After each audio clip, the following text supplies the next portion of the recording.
Lord God, may the words of my mouth and the meditations of all our hearts be acceptable to you, our rock and our Redeemer. Amen. Amen.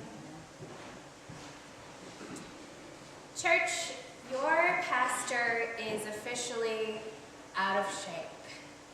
I used to be a competitive athlete, buff, strong, able to leap 3-foot vaults in a single bound, but today I sit a lot and I have back and hip problems and I am a stranger to the gym. But every few months I say to myself, late 20s Vicki, you have got to exercise. And I'll get really excited about some exercise class that I'm going to commit to, and I'll get myself all geared up. I'll buy the free weights or the yoga mat, and I'll go out and do some new exercise class for about a day. And either I'll think, that wasn't really as great as I thought it was going to be, and I don't go back. Or I will think, wow, I feel really great, I'm going to do this every week, and then I don't go back. Because it's really, really difficult to start up a new habit.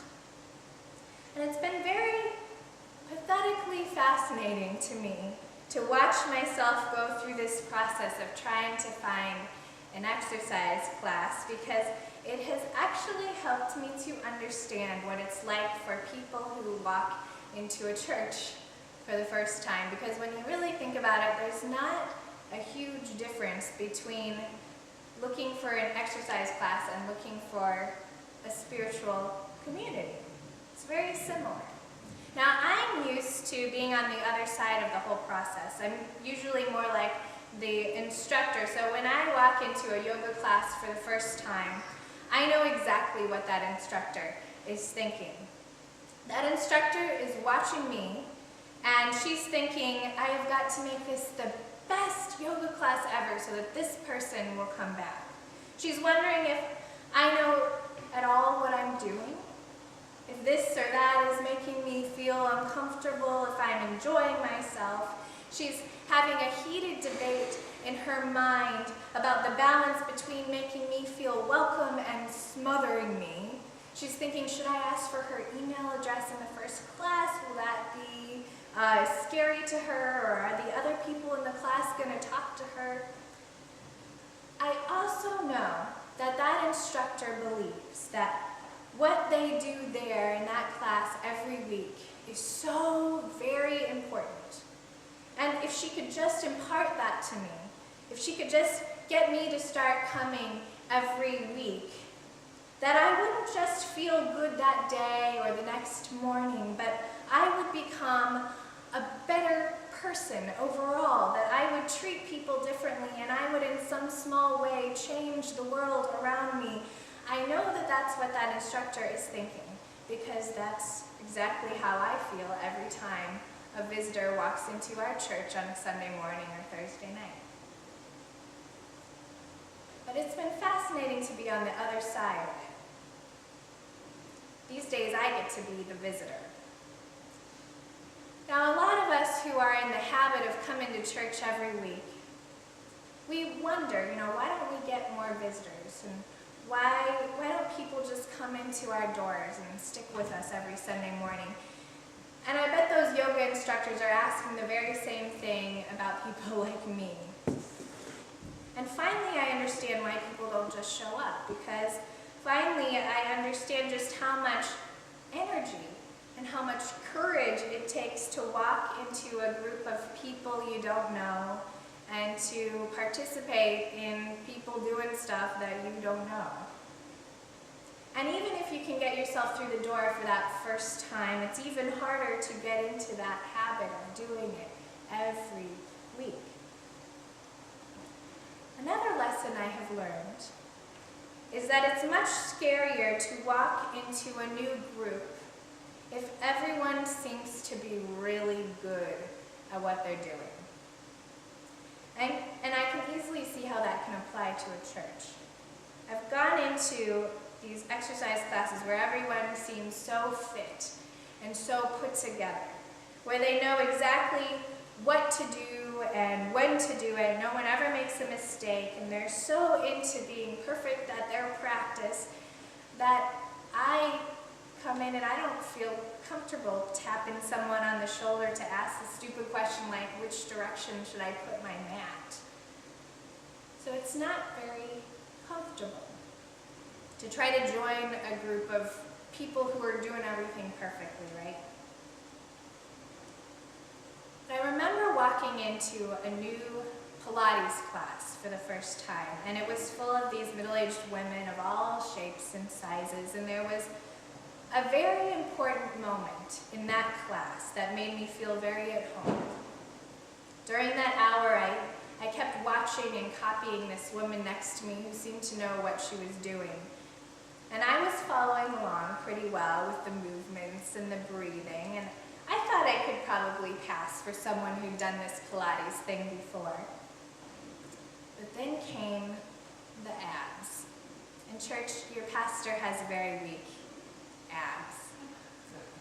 And so we're laying there on our backs with our feet up in the air, and just as I feared, we are supposed to start lowering our straight legs down towards the floor. And at first, I'm thinking, oh, well, maybe my abs are stronger than I thought.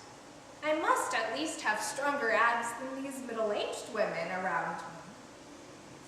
And they're all lowering and lowering their legs around me with their calm Pilates faces. And then the burn starts to hit me. And the fire in my abdomen starts getting hotter and hotter, and it starts to turn into that pain. And then I start that, that embarrassing, uncontrollable shaking. And I'm like looking around in desperation, like, are we really all still doing this? And then the woman next to me, who seemed to know exactly what she was doing the whole time, she smiled at me. And then she started to groan. And then some of the other women around me started to groan. And then they just kind of started dropping all around me like flies, and the instructor, whose fit body seemed like she could hold the pose for days, finally relented. And we all laid on the floor, smiling at each other in our mutual wussiness. And it was at that moment when I felt like I was no longer a visitor in that class, that I was part of that little Pilates community, because I wasn't the only one who was kind of weak. I wasn't the only one who was still learning how to do all this stuff.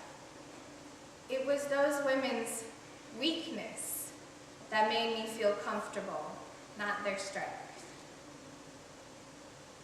Today, Paul says that the same thing is true in the church. Today, Paul is writing to a particular church in Corinth where there seems to be some tension between people with great status and people with no status. Between people who appreciate fine wisdom and sophisticated rhetoric and people who are perhaps unsophisticated and uneducated.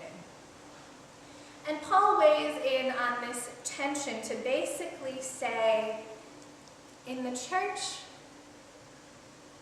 none of us are wise, and none of us are strong. Every one of us in the church are fools, and we are all, each one of us, weaklings. He says basically what we say about Diamond Hill, that the church is not a place to see or be seen, right? He says, if I may paraphrase, do you see that symbol of the church, the cross? That is a place where somebody has died. It's a symbol of death. It's a symbol of criminality. It's a constant reminder that we worship a convicted criminal, a man who stood before a crowd of his peers that yelled out to him, "Crucify him." We worship a God who was arrested and imprisoned, humiliated, hated, tortured, and killed. And we hold up the instrument of his death as our banner. If anything in in the world could be called foolishness, the cross is utter foolishness. It is a symbol of our total weakness. You are all fools to the people out there. So don't pretend that you are somehow high and mighty and full of strength and wisdom. We are all weak fools. Here's the funny thing. God always seems to use what is foolish, what is weak in this world to do what God needs to be done. God used the foolishness of the cross. God used the weakness of human flesh to do what God needed to be done. So if you're looking for a place where everyone is a wise expert, where everyone knows everything and everyone is strong and of great status and virtue, do not look to the church. This is not a place to see or be seen. This is a place for people who have borne great crosses in their lives and have the scars to prove it. This is a place for people who the world sees as weak and foolish. This is a place for people who aren't sure what they're doing or where they're going, for people who don't have it all figured out. This is a place for people who don't know when to sit or stand, who don't know the words to the songs, who don't know who Paul was and where in the world Corinth is. This is a place for people who are spiritually, emotionally, physically, financially out of shape. And it is our weakness, it is our crosses, our imperfections, our real life human vulnerabilities that God uses to let people know that they are not alone in their struggles. And sometimes it is our weakness that is the only thing strong enough to break down the walls between us. Last week, I received a phone call from a member of another church in Greenwich. I'll call him Jeff.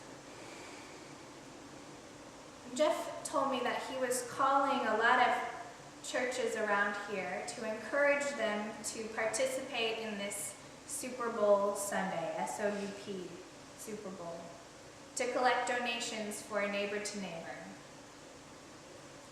Now, I get calls like this all the time. And we simply cannot participate in every fundraiser, every idea for raising money for the community that comes across my desk. But here's why we're participating in Super Bowl Sunday. Because Jeff said to me these simple words. He said, I volunteer every week at Neighbor to Neighbor.